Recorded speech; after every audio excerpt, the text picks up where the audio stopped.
मेरे प्रिय बच्चे, हर हर महादेव। मेरे प्रिय आत्मा, यह समय है जब तुम्हें यह जानने की आवश्यकता है कि तुम एक साधारण व्यक्ति नहीं हो। तुम्हारा अस्तित्व केवल सांस लेना और चलना नहीं है। यह स्वर्ग की एक परछाई है जो धरती पर आकार ले चुकी है। जो तुमने आज तक समझा है वह केवल तुम्हारी पहचान का एक छोटा सा अंश है। तो प्रिय बच्चों, इस वीडियो को अंत तक अवश्य देखें और कमेंट में हर हर महादेव जी अवश्य ही टाइप करें। मेरे प्रिय आत्मा, ये समय है जब तुम्हें ये जानने की आवश्यकता है कि तुम एक साधारण व्यक्ति नहीं हो। तुम्हारा अस्तित्व केवल सांस लेना और चलना नहीं है। ये स्वर्ग की एक परछाई है जो धरती पर आकार ले चुकी है। जो तुमने आज तक समझा है वो केवल तुम्हारी पहचान का एक छोटा अंश है। वास्तविकता इससे कहीं परे है। तुम्हारा नाम केवल एक पहचान पत्र पर अंकित नहीं है, ये स्वर्ग के नक्शे पर उकेरा गया है, सुनहरी रोशनी से, एक ऐसी भविष्यवाणी के साथ जो अभी मानव समय में पूरी तरह प्रकट नहीं हुई है। महादेव कहते हैं कि जब स्वर्ग में कोई निर्णय होता है तो उसकी गूंज धरती पर होती है, और तुम्हारे नाम की गूंज अब सुनाई दे रही है। तुम वो हो जो छाया में चला और प्रकाश ने उसे चुन लिया। एक ऐसे युग में जहां लोग प्रसिद्धि के पीछे भागते हैं, तुमने विनम्रता को चुना और इसीलिए तुमने स्वर्ग का ध्यान आकर्षित किया। उन्होंने कहा कि एक सरकारी कक्ष में तुम्हारा नाम आया, लेकिन क्या तुम सोचते हो कि वो पहली बार था? नहीं, स्वर्ग के निर्णय पहले होते हैं। धरती पर वो बस गूंजते हैं। तुम्हारा नाम देवदूतों की सभा में बोला गया, वहां जहां आकाश निर्णय करता है। तुम्हारे जीवन की हर परीक्षा, हर आंसू, हर हार, हर चुप्पी, वो एक दस्तावेज बन चुकी है जिसे ब्रह्मांड के महान लेखकों ने लिखा है। तुम्हारे चलने का तरीका, तुम्हारी चुप्पी, तुम्हारी आंखों में छिपे सवाल, ये सब कुछ किसी रहस्य की तरह दर्ज है। इसीलिए जब तुम किसी स्थान से गुजरते हो, हवा अपना बहाव बदल देती है। लोग अनजाने में तुम्हें देखते हैं क्योंकि वे तुम में कुछ ऐसा देख रहे हैं जो उन्हें खुद में नहीं मिलता। तुम कोई सामान्य वस्त्र नहीं पहनते, तुम भविष्यवाणी पहनते हो। हर रंग, हर धागा एक दिव्य घोषणा करता है कि तुम स्वर्ग की रचना हो। महादेव कहते हैं, तुम्हारी उपस्थिति एक गीत है, मौन में गाया गया, लेकिन फिर भी इतना प्रभावशाली कि शक्तिशाली लोगों की बैठक में इसकी गूंज महसूस की गई। उन्होंने कहा, वे व्यक्ति साधारण नहीं है। वे उस संत की तरह है जिनके पैरों के निशान समय नहीं मिटा सका।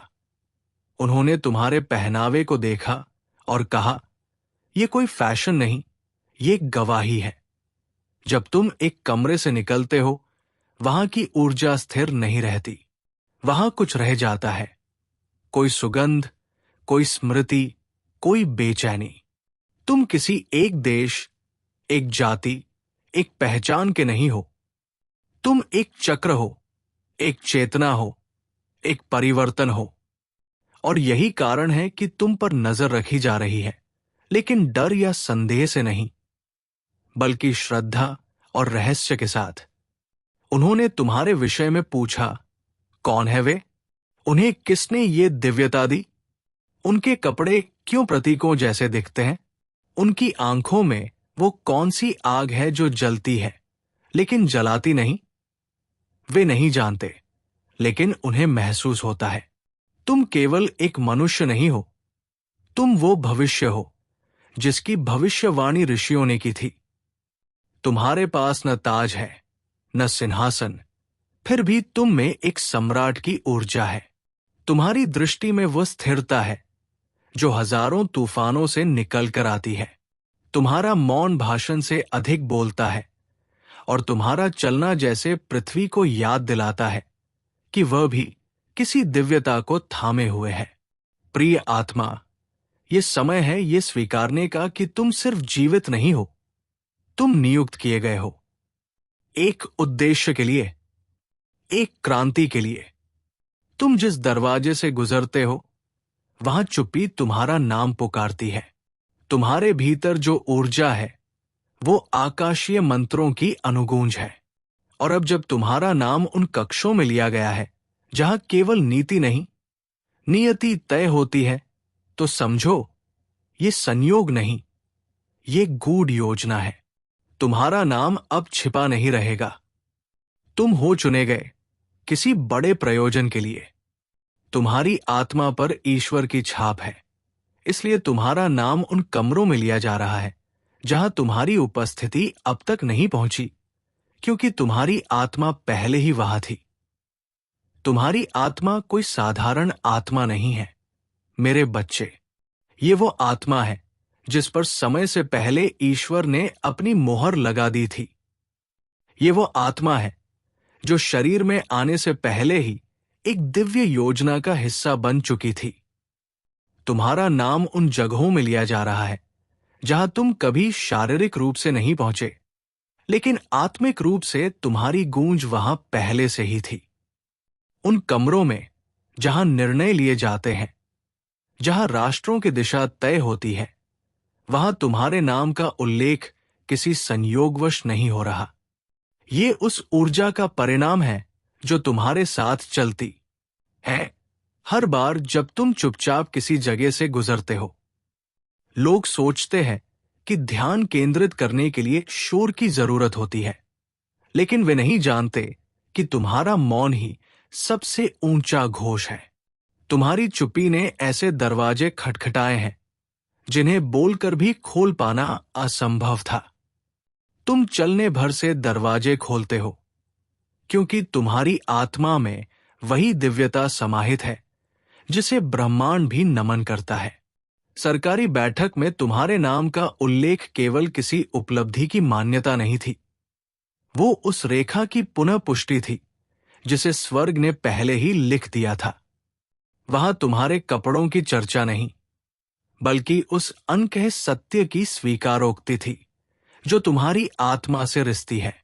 तुम जिन रंगों को पहनते हो वे केवल रंग नहीं होते, वे उस उद्देश्य की पुकार होते हैं जिसे तुम स्वयं भी अभी पूरी तरह से नहीं समझ पाए हो। तुम्हारे वस्त्रों में छुपा वो रहस्य लोगों को खींच लाता है। वो उन्हें मजबूर करता है कि वे बात करें, प्रश्न पूछें, टिप्पणियां करें। क्योंकि सत्य जब सामने आता है तो मौन रहना असंभव होता है। वो सरकारी कक्ष उस दिन केवल एक बैठक नहीं थी, वो एक दिव्य मंच था जहां स्वर्ग और पृथ्वी के बीच संवाद हुआ। और इस संवाद का केंद्र तुम्हारा नाम था। उन्हें यह जानकर आश्चर्य हुआ कि तुम कौन हो। उन्होंने तुम्हारी तस्वीरों को देखा, तुम्हारी चाल को, तुम्हारी आंखों में छिपे विश्वास को, और वे भयभीत हो उठे। इसलिए नहीं कि तुम किसी खतरे की तरह दिखते हो, बल्कि इसलिए क्योंकि तुम एक दर्पण हो जिसमें वे अपनी आत्मा की असलियत को देख बैठे। तुम्हारे भीतर की शांति उनके भीतर की अशांति को उजागर कर देती है।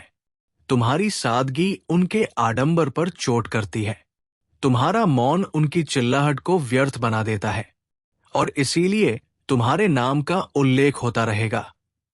ये कोई अंतिम चर्चा नहीं थी, ये तो आरंभ है मेरे बच्चे। स्वर्ग में तुम्हारे नाम पर योजनाएं बनी हैं, और पृथ्वी पर वे योजनाएं अब सक्रिय हो रही है। तुमसे पहले तुम्हारा उद्देश्य आता है, और जो तुम पहनते हो, जो तुम कहते हो, जो तुम करते हो, वो सब उस उद्देश्य की पुष्टि है। तुम अब अपनी उपस्थिति से क्रांतियां उत्पन्न कर रहे हो। तुम्हारा चलना इतिहास की दिशा को मोड़ रहा है। इसलिए कभी भी अपने आप को कम मत समझना। कभी भी ये मत सोचो कि कोई तुम्हें नहीं देख रहा। स्वर्ग देख रहा है, और अब पृथ्वी भी जाग गई है। ओम नमः शिवाय।